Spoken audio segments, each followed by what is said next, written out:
دوربینا تکون از کنارتون نمیخورن. همه لحظاتتون قابل دیدن، لحظه به لحظه جستجوتون میکنید. نقشه‌های اولیه که بهتون میدن اینا زیادی دقت بکنید.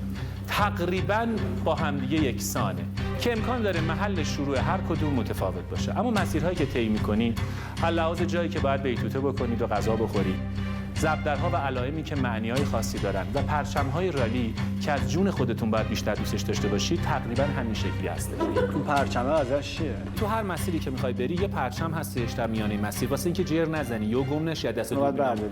این پرچمو ورمی‌داری، آخر شب یه تحویل من میدی. گروه کی با کیه؟ خانم بختیاری، خانم شاکردوستی یه گروه. طبیعتاً زن و شوهرم یه گروه. بله. سیروان خسروی و محمد رضا فروتن یه گروه. حالا این پول کجاست؟ 20 میلیون تومان پول خانم. چکه؟ چک نی، پول نقد. جعبه اول بیه. این جعبه رو کی میخواد؟ آقای فروتن، خانم بختیاری، من اینو میخوام. ما اینو میخوام. دیگه بده ما. مال خانم شاکردوسته. صبح فردا خود را به قطار ساعت 8 صبح ساری برسانید. اگر از قطار باز بمانید یک روز کامل از مسابقه عقب میافتید. بین ساعت 9 تا 10 دنبال فرد ناشناسی در قطار بگردید که پاکت راهنمای بعدی شما را در اختیار دارد. نامه را در کوپه خود بدون حضور هیچ غریبه‌ای بخوانید. مواظب اطرافتون باشید. 15 دقیقه قبل از پرواز پای هواپیما باشید. خلبان بیشتر از 10 دقیقه منتظر شما نمیماند. در کافی شاپ فرودگاه فقط سفارش چای یا قهوه بدهید. صبح فردا خود را به مینیبوسی که قبل از ساعت 9 از ترمینال شرق از طریق فیروزکوه به سمت شمال حرکت می‌کند برسانید. در ایستگاه شیرگاه پیاده شوید. از اینجا به بعد نشانه‌ای ندارید. تصمیم با شماست.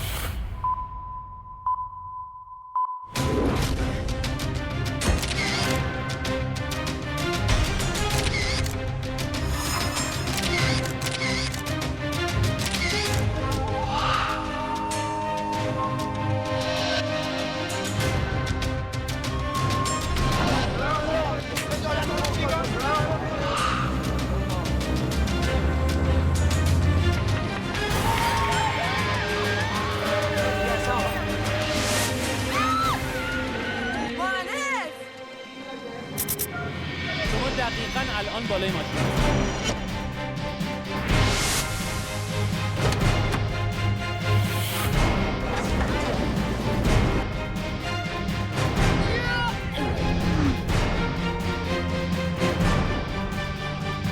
رالی حرکت کرده. متاسفانه بلایی سر شاکردوست نیومده.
در روستای چالکده منتظر شماییم.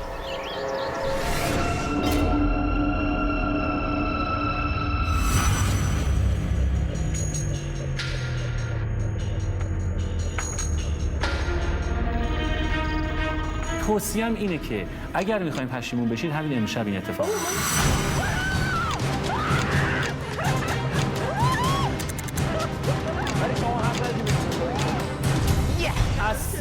اصلا رو کمک من حساب نکنید. بعضیاتون میترسید که احیانا من یه خورده اذیت بکنم. اصلا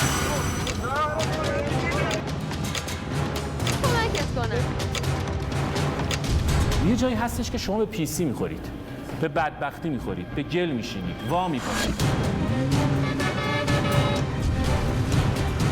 اما با همه اینها یک جاهایی قرار میگیرید خانم ولده که هیچ کاری نمیشه.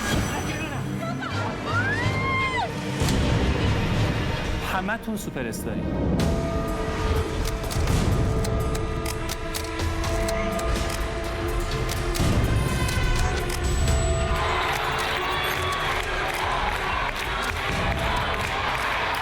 یک مرتبه اینها در حین رانندگی امکان داره اگر سرعتشون رو کم نکنن به یه بچه بزنن. واقعا دارم میگم. یه ایرونی شروع میشه از همکنون.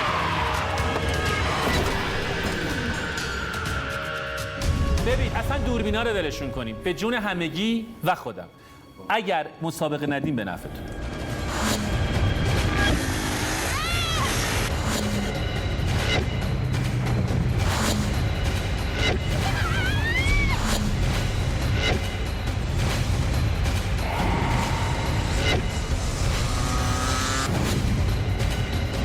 میبینی خانم ولده آروم آروم.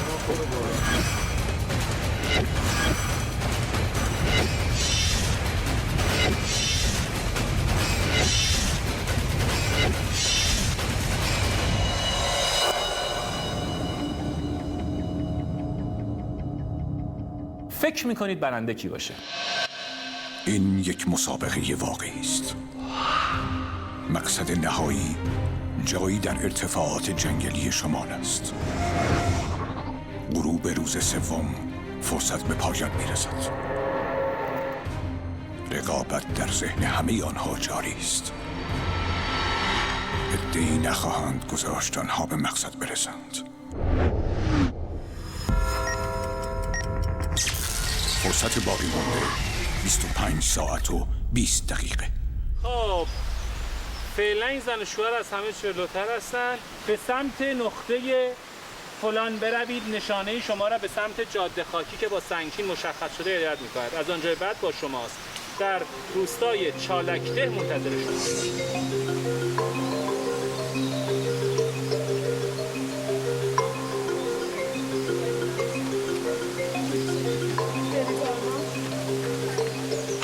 اصلا گروهی که توش مرد نباشه همه کاراشو بتونن انجام بدن، اون گروه از نظر مردم که برنده است.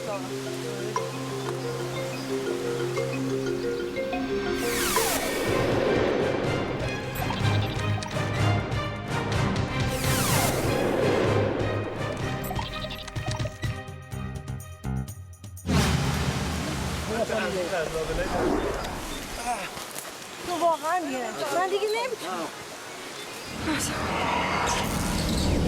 دست به مردن همین دیگه نه؟ آی اینجا باید بلند شو باشم. آلم بله نفسم بد گرفته. جانی تو ای 13 درجه. بله.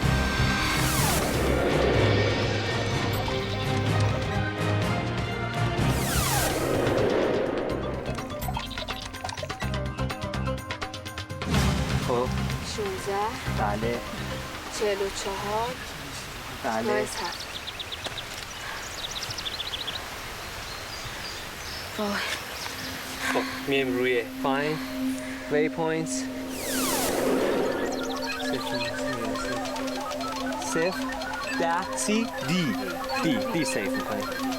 دی گو تو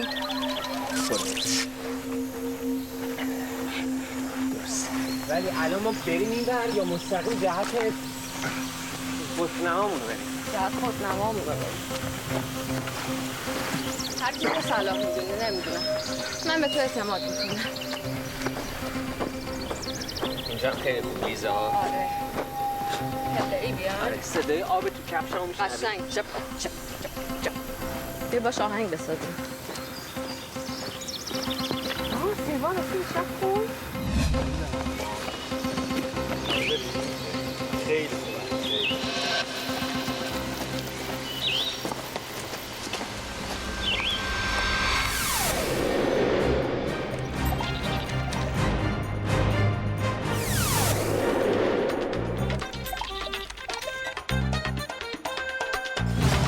همین امروز یه 5 تا کوه نردی بود.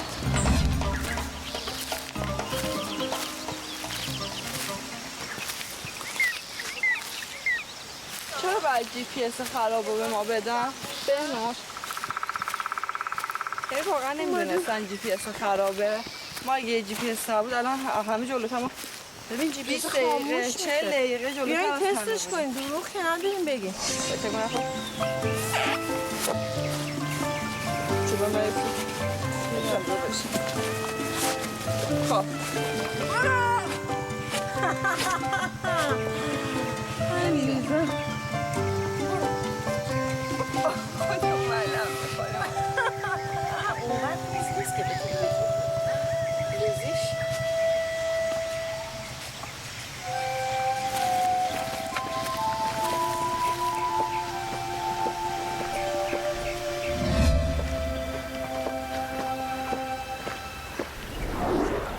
همین کشت آقای همین هست.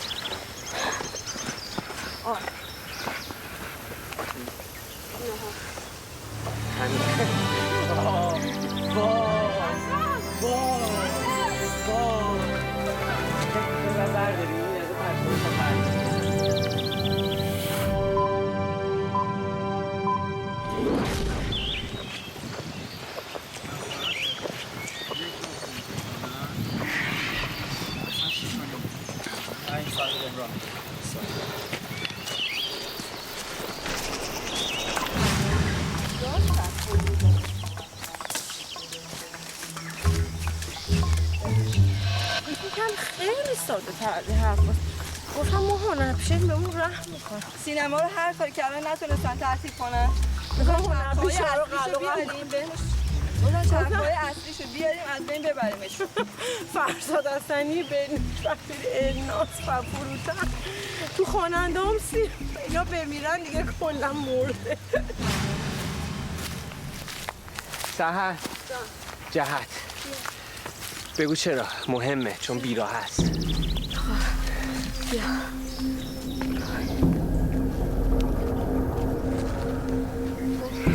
ریفرش رد میکنه.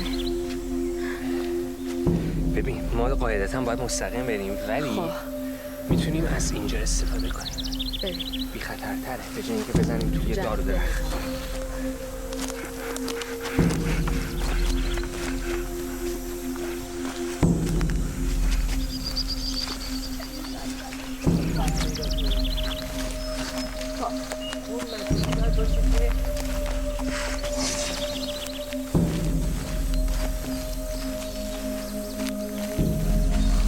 اینو سنگچین حساب میشه؟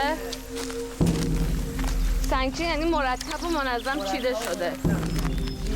اینه که ما نمیدونیم که ارتفاعمون رو باید کم کنیم یا زیاد.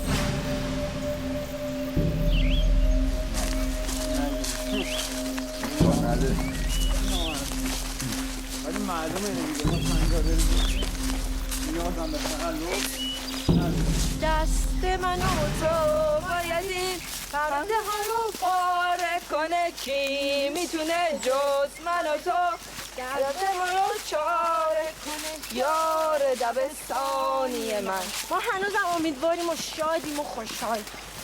من یه رفیق گفتم 1000 تا ببین اصلی رفاقت هست. 1000 تا رفیق ما داریم. اما تو شارگی و تک رفیق نگفتم الناس.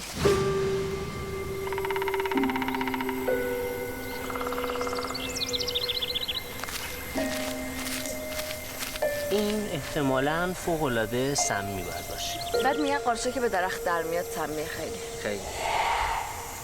اون قارچه واقعی میده به خدا. نیما! کجایی؟ من سیبانم! انرژی اندازه 3 تا آلبومو 40 تا کنسرت من انرژی مصرف کردم واقعا. فردا مردیم اصلا نمیتونیم راه بریم. تمام بدنمون کوفته. ببین راهش اونها راهه. بیا اون دنیا رو دیدیم تازه یه چند لحظه اون دنیا رو دیدیم حتی. اونا اصلا چیز نمی کنن.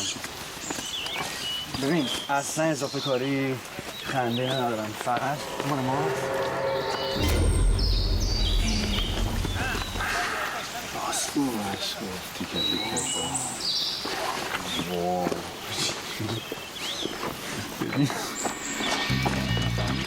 این موتور رو هوا خورد به من با این ساکه خود رو گندم معلق زد یه درخت نگه کشم داره. اگه این ساکه خورد موتور بسته بودیم لبسته بودیم مرده بودیم الان. تو این همه خورد زمین اتفاق بعدی که برای کمر پاتینا نیفتاده. الان معلوم نمیکنه که. فردا آره فردا نصف شب. فردا صبح چی؟ از اینجا میندازیم اون پشت. ببین اینجا دیگه هیچ آدمی رد نشده ولی مختصاته. GPS همون داره میگه که درست داری میری.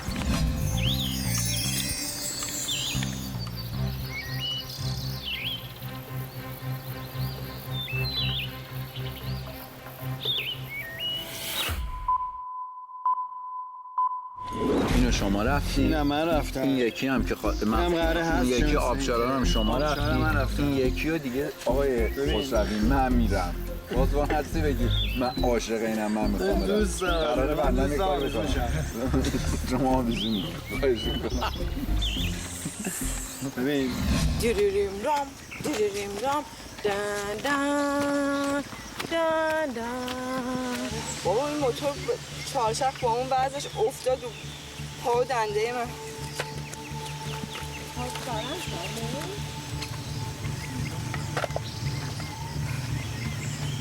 شما در لحظه فاجعه حضور داشتین. شما بگو اون لحظه که دیدی چه اتفاقی افتاد؟ خودت از خدمتتون عرض کنم که صدای موتور چهارچرخ من تعجب کردم. قرار نبود هیچ موتور چهارچرخ اینجا برسه. نگاه کردم دیدم مثل همیشه این زرنگا رسیدن. بعد تعجب کردم. بعد گفتم چرا شما اومدین اینجا؟ گفت کجا بریم؟ گفتم باید برگردید پایین. بعد اومد دور بزنه، یه مقدار خاک سوس بود، بغلش هم یه چاله بود.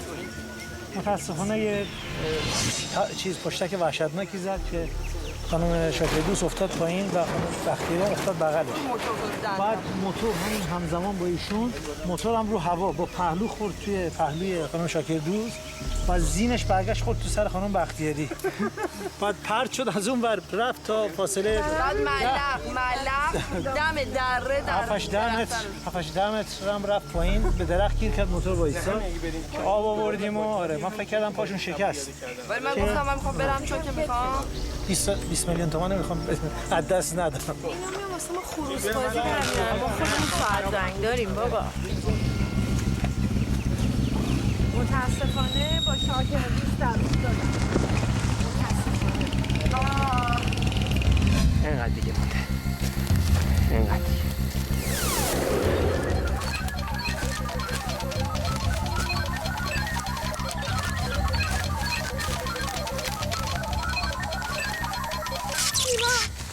وایسا.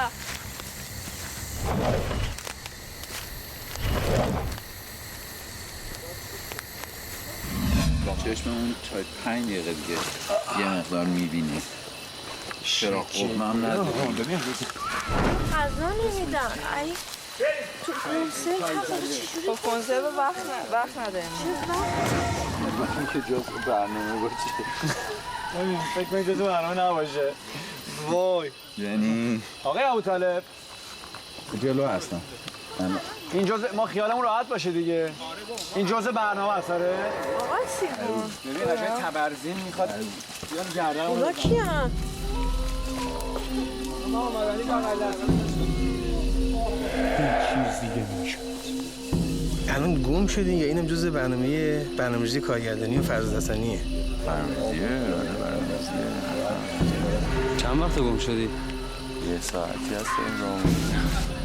حتی یه ساعت هم فقط وایسادیم ببینیم از کدوم بریم. وجدانان هر کسی این جایزه رو میبره نامردی اگه همش خودش من. ظاهرا اینطوریه. این جزء برنامه شما نیست؟ نه جزء برنامه نیست. مطمئن اتفاق نمیخواد بیفته؟ فکر نمی‌کنم. شاید هم بیفته. دیگه فکر کنم هر چی اتفاق بوده افتاده.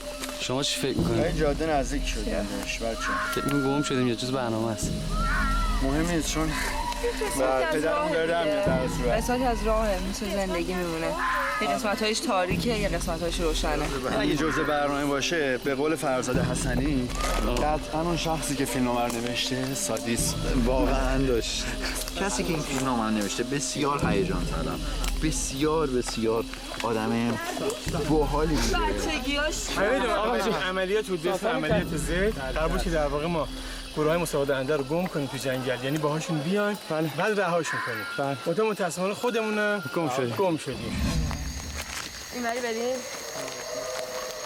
بیا. سنگچین میبینم.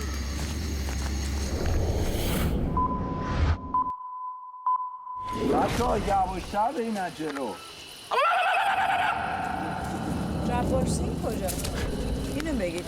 ابو طالب نگو بگو جبارسین. بروش واسه تچکج بذار که سر زیری. من خوشحالم که خانواده در جریان نیستن. من خوشحالم که فعلا سالمیم. من خوشحالم که خانواده‌مون در جریان نیستن. قطعا اجازه نمیدم. و خوشحالم که اونا فکر میکنن ما چقدر بازیگرای قسمت‌های بعدی حالمون خوبه. از الان بدونن. و منو بگیر. شوخی نداره واقعا این فیلم. هرچی به من گفتن نرو، نقشه است، نرو. من گفتم میرم.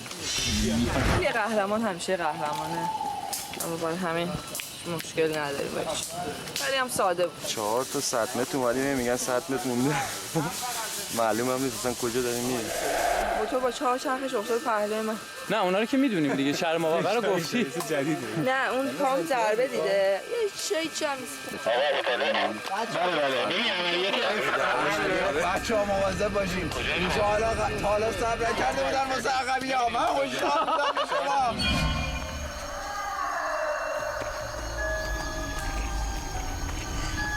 هیچ نوری نیست، مسیرمونم تقریبا معلوم نیست، گم کردیم. اگر گراز حمله کنه ما چیکار کنیم؟ این رالیه خدا وکیلی. هر لحظه امکان داره ببینیم رالی 2 تا نفر سوار ماشین میشن. بچه‌ها میخوام چراغا بریم. وایس.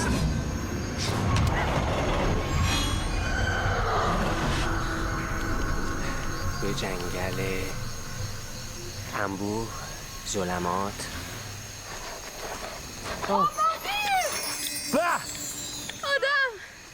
سلام فرزاد تو با ما چه کردی؟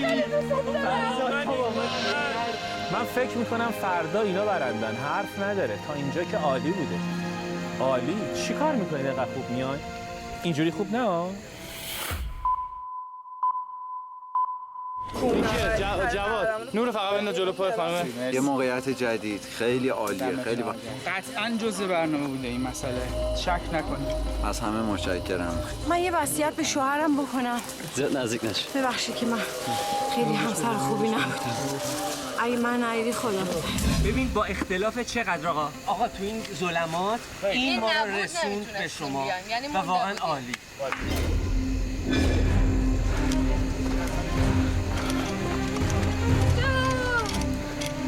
میبینی خانم رنگی؟ نور میبینم.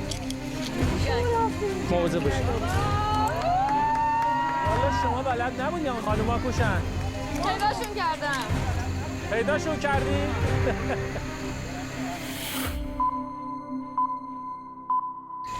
همه چی خوبه؟ نه مامور بزنی؟ الکی میگه خوبه. ببریم دکتر. رضا شاده مازوخیسم شده. چرا؟ از وقتی که جاده خیلی سخت و عجیب غریب شد و 2-3 بار مصدوم شد حالش خوب شد. آره واقعا مزه داد. یعنی باعث شد که تو احساس کنی که چقدر زندگی وقتی دوچار مشکل میشه چقدر جذاب‌تره. ولی واقعا توانایی‌هایی که خدا تو ما گذاشته میزنی بیرون کیف می‌کنی. حالا خوبه چند تا فیلم آماده اکران داری، یه چند وقت می‌خوای استراحت کنی عقب نمیافتی از سینما.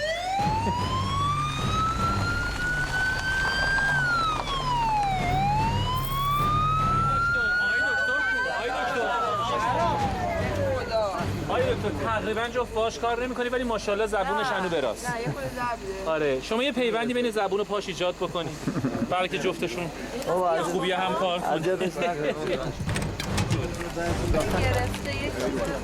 آروم آروم. ما فکر کردیم نیان دیگه از اینجا. ما تو اون دم آخر روز و روشنایی داشتیم میومدیم، خیلی شرایط ترسناک عجیب غریبی بود. دمتون گرم، خیلی تاریکی اومده. ما آخریاش دیگه دمتون گرم. ترس که سر و پاتو میگیره دیگه، پاهات اینجوری میلرزه نمیتونی بذاری رو سنگ، موقع بهت میگم تو جنگ بودن اینا. شماها جمعیتی اومدین همه با هم دیگه، نترسیدین. فردا چند ما 2 نفر آدم بودیم، یه نفر دیگه تصویر بردارم بشه 3 نفر از راحت باشه. ترسیدین دیگه. تموم نمیشد. بعد این فکر می‌کردیم که داریم الکی دور خودمون دور میزنیم. خب بچه‌ها حدود ساعت 10 دقیقه به 9 رسیدن همشون. اول خانم ولد بیگی اومد با همسرش نیما فلا، خیلی خوب رسیدن، یه فاصله زمانی طولانی. بعدش محمد رضا فروتن اومد و سیروان خسروی و بعدم خانم الناز شاکردوست و بهنوش بختیاری. از همین الان مجبورن جلوی ماشینای گذری رو بگیرن، سوار ماشینای گذری بشن. خیلی ماشین حمل گوسفند، حمل کاه، حمل گاو، حمل شتر، نمیدونم تراکتور اینا هستش. اولا فکر میکنم نیما فلاح و سر بلد بگی برن یه ماشین رو اونجا خفت کردن، ماشین حمل گوسفند و کاه و علوفه و اینجور چیزاست. ببینم بهشون جا میده بشینن یا نه. چرا مسافر سوار نمیشن؟ ما گوسفند. سلام علیکم. جانم. هم سفرهای ما. چه نژادی ان؟ مرینوس. ها؟ سلام علیکم. فکر کردی کجاییم ما؟ سلام. آروم آروم آروم آروم. خدافظ. چالکده بود، چالکده. منم گفتم چالکده میبری، گفت چالکده. گفتم از تو که میدونی چالکده، بس چی میگی من نمیدونم ده کجاست؟ بعد فهمید همون موقع فرزاد اومد حسادت کردم. با کمال میل راننده قبول کرد که اونها رو در قسمت VIP شون واسه حمل گوسفند اونجا VIP حساب میشه، جلو اتفاقا میشه غیر لوژ، سوار بکنه و ببرتشون به چالکده.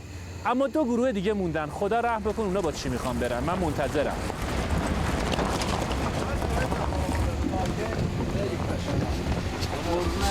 حالا شما لطف می‌کنید ما رو برسونید؟ من مال اینجا نیستم. بعد دارم میرم روستا. بعد متاسفانه من شخص غریبه نمیتونم سوار کنم. نه ما غریبه نیستیم. ما که غریبه نیستیم. آقای خسروی منم مخلص شما. شما محمد رضا فروتنم. بله بازیگر سینما. ببخشید ما هم یکم گلیم. خیلی عذر می‌خوام ازتون. قربانت برم، خدا رسون شما. شانس آورد قبول کرد. بله دکتر. اصلا عالیم. خودش وقت خوب شد دیگه، یه دوره ای داره و اینا. ولی ما تا انتهای مسیر میریم. یه پردو همیشه.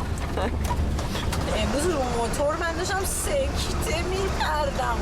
گفتم الناس جون عزیزم، الناس جون مادره جون. ببین چیقای من می‌زدم بعد می‌دیدی. فردا برد با ما، شک ندارم. خیلی ببینی دستتون درد نکنه. باور کردی که با هم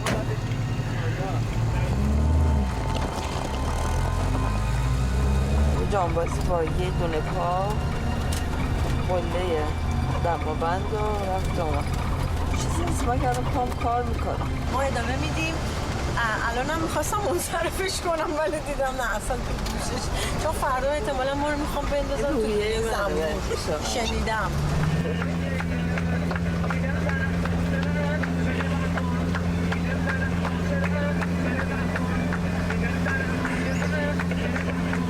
اگه انصاف باشه ما برنده میشیم، شک ندارم. واقعا جون مادرم دروغ نمیگم، ما خیلی سختی کشیدیم، شاید باور نکنن کسی که اینو میبینن. به شدت سخت، به شدت. یعنی هر لحظه ممکنه یه چیزی بشه تو یه جایت آسیب ببینه.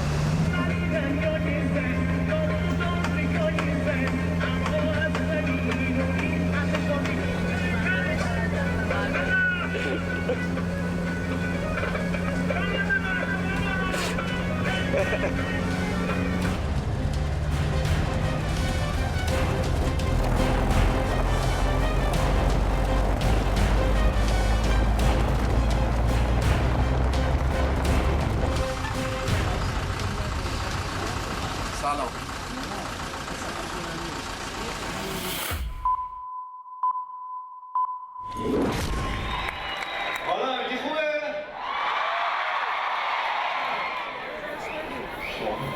سلام میکنم همگی.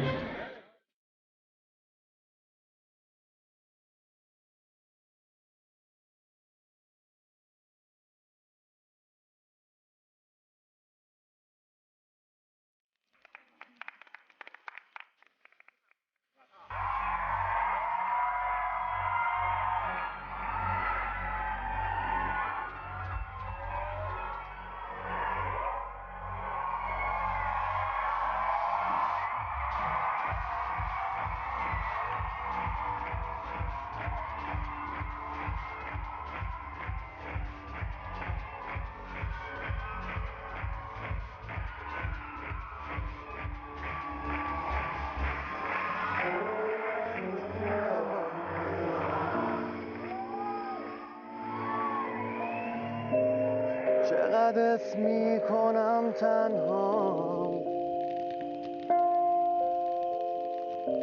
چه احساس بدی دارم،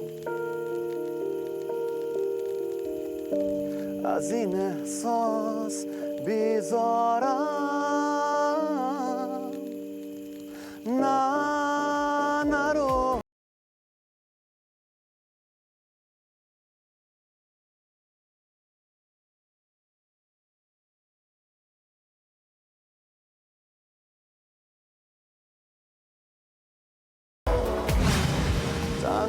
تنهام نذار، من عاشقتم دیوونه وار.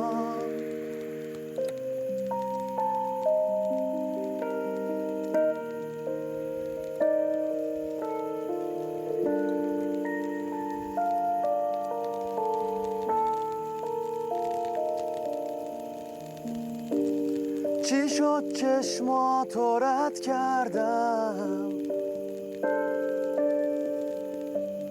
چی شد من با تو بد کردم، نمیدونی نمیدونم،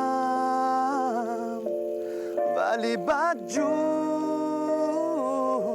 پشیمونم. نه نرو تنهام نذار، من عاشقتم دیوونه وار. نه نه نه نرو تنهام نذار، من عاشقتم دیوونه وار. صدامو میشنوی یا نه؟ صدای خستگی هامو، دلم خیلی واسه تنگه.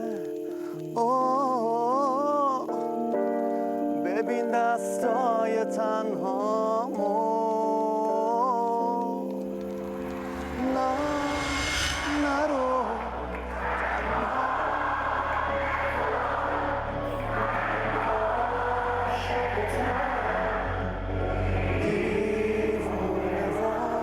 نه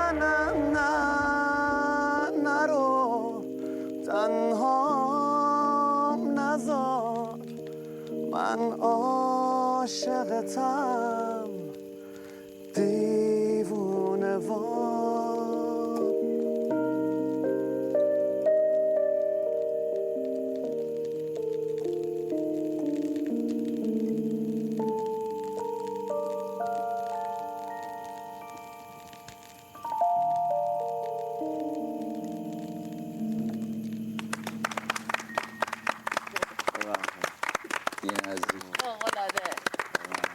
ببخشید صدا هم گرفته بود طبق معمول. خوش گذشت؟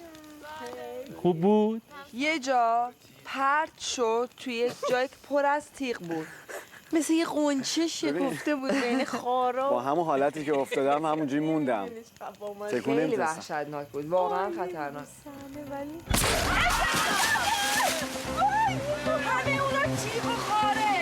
ولی بعد تیغ داره یکی بیاد جدی واسه سیمان واسه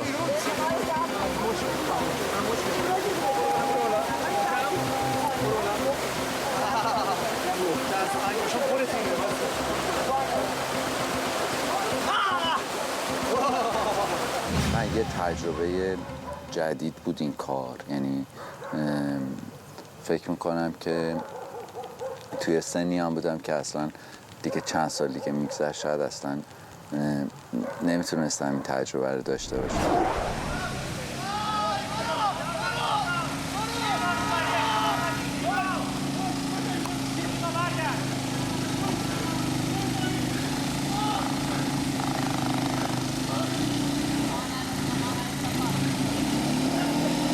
خیلی فرصت خوبی بود برای که من خود واقعیم باشم برای اولین بار جلوی دوربین. سایده در انتظار ماست. الناز شوماخر، الناز کوهی، الناز همیشه قهرمان. خیلی کلن آدمیم که دیشبم گفتم که یه مقدار فوبیا دارم، ترس زیاد تو وجودم هستش.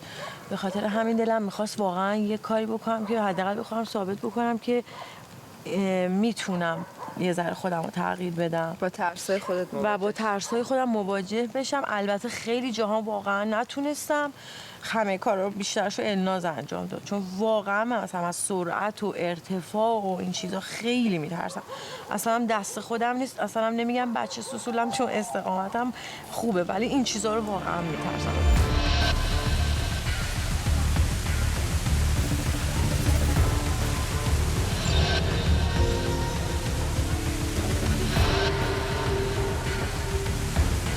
هممون روز اول به خاطر جایزه ممکنه که یه ذره یه چیزی تومون تکون خورده و که آره ممکنه من این جایزه رو بتونم بگیرم. شاید این باعث شده که روز اول تصمیم گرفتیم که با این گروه باشیم، ولی اون روزی بوده که من نمیدونستم با کیا همسفرم، جز این که احتمال میدادم که ممکنه با سحر باشم، ولی میگفتم نه ممکنه که نباشم، با سحر تو یک تیم هم نباشم. شما قبول میکنید سحر و نیما ازتون جلوتره؟ نه، ما اولین آدما بودیم که پایین آبشار رسیدیم. آخه یه جا رو فقط میگی. 10 دقیقه دوربینم گرفت حتی. ما با اینکه مسیرمون خیلی طولانی تر بود، اولین آدمی بودیم پایین آبشار بودیم. بعد از اون 7 دقیقه بود که این زوج هنری رسیدن و بعد هم که ببخشید مرحله آخر چی؟ می‌خواستن سوار ماشین گوسفندا بشن، زودتر رسیدن. از اونجا به بعدم شما گفتین که طبق قانون خودتون گفتین که به خاطر اینکه پرچم آخر و ما جی پی اسمون خراب بود و رد کرده بودیم، خودتون گفتین که اینا باید برن بچه‌ها. پس همون طبق قوانین اینا جلوترن دیگه.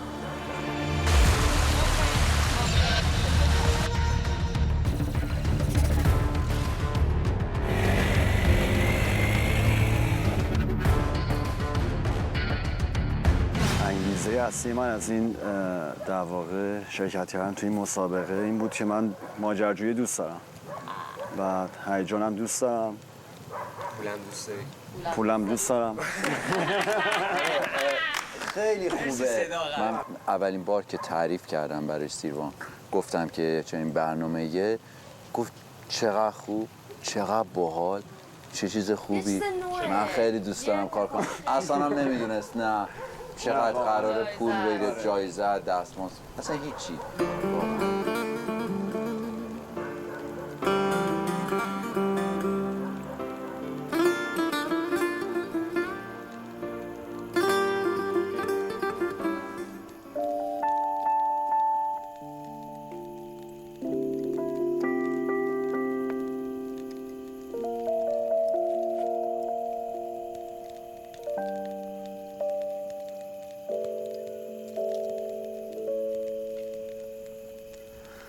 تو لحن خنده هات احساس غم نبود، من عاشقت شدم دست خودم نبود.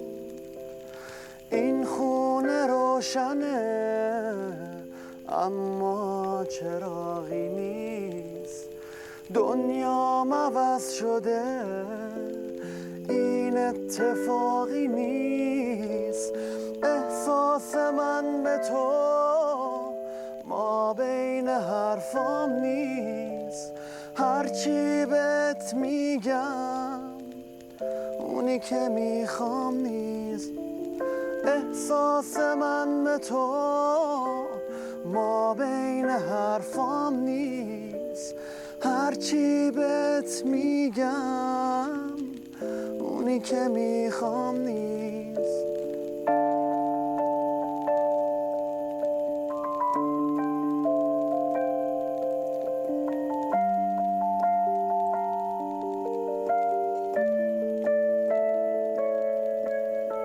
ما مثل هم هستیم، من عاشق و دیوونم، منم شبیه تو پابند این خونم. این خونه روشنه اما چراغی نیست. من عاشقت شدم این اتفاقی نیست. احساس من به تو ما بین حرفام نیست. هرچی بهت میگم اونی که میخوام نیست. احساس من به تو ما بین حرفام نیست. هرچی بهت میگم اونی که میخوام نیست.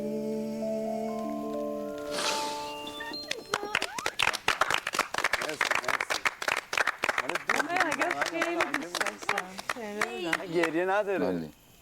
گریه داره آهنگش واقعا. خیلی البته ریتمش خیلی شاد بود ولی من خیلی سیروان چه خبر؟ خبر این که امروز بگو جی پی اس بلد نیستی بخونی؟ جی پی اس ما خراب بود. کجا خراب بود جی پی اس تو؟ این مدل الهی فداچم بهت گفتم ببین آیه نیما خان شما به عنوان دکترای خوندن جی پی اس به خدا انحراف معیارش کور شدم. انحراف معیارش واقعا چیز قریب 30 متر درست طابق و نل به نل. واقعا هم نل به نل. واقعا جی پی اس واقعا اومده بود خیلی خوبه. اما سیروان بلد نبود. موقعی که کارا رو تقسیم میکنیم همه انجام میدیم میتونیم بفهمیم که چقدر سخته یه سری از کارا. نه واقعا تقسیم که اون بندی آدم خوب بود. دیگه هم که مثلا انجامش داده تمام کارهای سخت رو تو این گروه خانم شاکردوست انجام میداد. تو اون گروه سیروان انجام میداد. این تقسیم بندی بی‌نهایت خوبه. نه واقعا شما دو تا یکی درمون عوض می‌کنید. فردا چی داریم؟ فردا در قبال امروز و امروز در قبال فردا آرامشه. پس از طوفان و طوفان بعد از آرامشه. یا قمر بنداشتن. اینا که گفتی یعنی چی؟ یعنی ببین روز اول یادته؟ بعیده. فراموش کن. روز دوم که هیچی. من میدونم که تصاعدی داره واقعا مسابقه ها. من امروز از 100 گفتم 85%. یعنی فردا 100% فوله دیگه. چه نوع امشب رو کن ما بگیم امشب یا آهنگ بساز برای این 2 روز. نه این همه کار من میدونم این داره. یه دونه کار واسه امشب. تجربه نو آهنگ نو. یه کاری امشب رو نمایی کن. هیچ جا هم تا پخش نشد.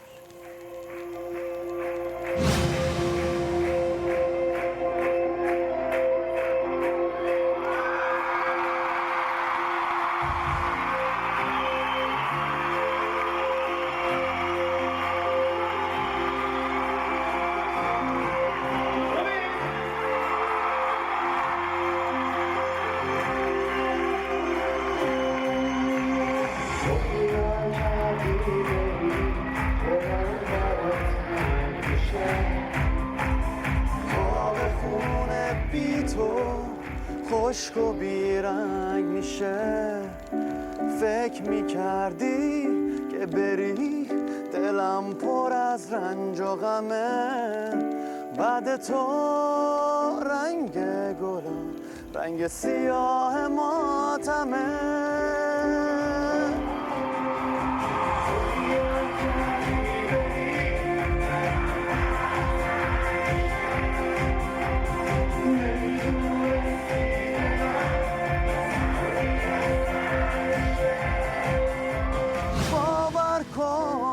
زندگی همین امروزه،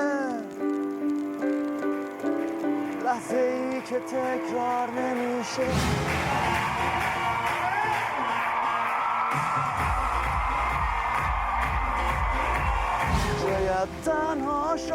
تو همین امروزه.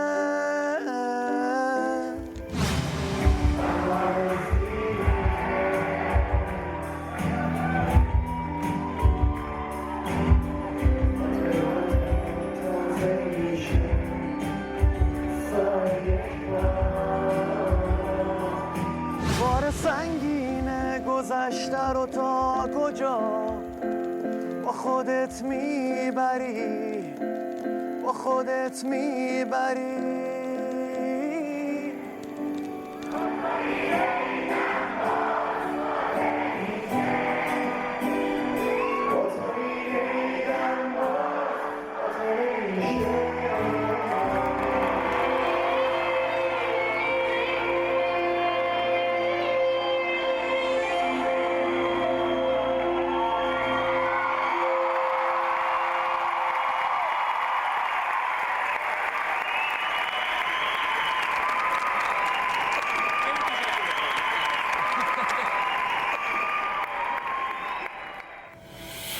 فرصت باقی مانده 17 ساعت و 5 دقیقه.